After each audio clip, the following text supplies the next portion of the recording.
குற்றம் புதிது வர ஆகஸ்ட் 29 வந்து படம் ரிலீஸ் ஆகுது. நைட்டு கால் பண்ணி இதை டிஸ்ட்ரிபியூட் பண்ணுறதுக்காக நாங்கள் பேசினது ஒரு 2 மணி இருக்கும். ஸோ இந்த படத்தை வந்து டே நைட்டாக சேர்க்கறதுல முழு மூச்சாக சார் வந்து அவ்வளோ சப்போர்ட் பண்ணுறாங்க.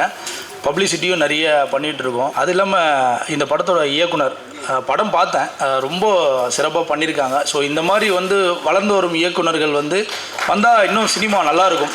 அதாவது நம்ம ரிவ்யூஸை வந்து எல்லோரும் சொல்கிறோம், பட் அதெல்லாம் தாண்டி நல்ல படங்கள் இன்றைக்குமே மக்கள் வரவேற்கிறாங்க. கண்டிப்பாக குற்றம் புதிதும் அந்த ஒரு ஏரியாவுக்கு வந்துடும்.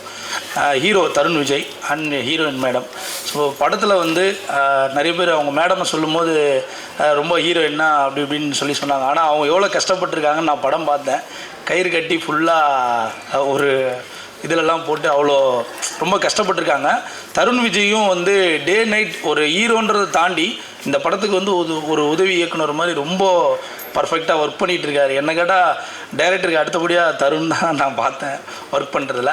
ஸோ இந்த படம் வந்து திரையரங்கில் வரும்போது கண்டிப்பாக எல்லோரும் பாருங்கள். ஏன்னா எல்லாருமே பெரிய படங்கள் மட்டுமே திரையரங்குக்கு போய் பார்க்குறாங்க.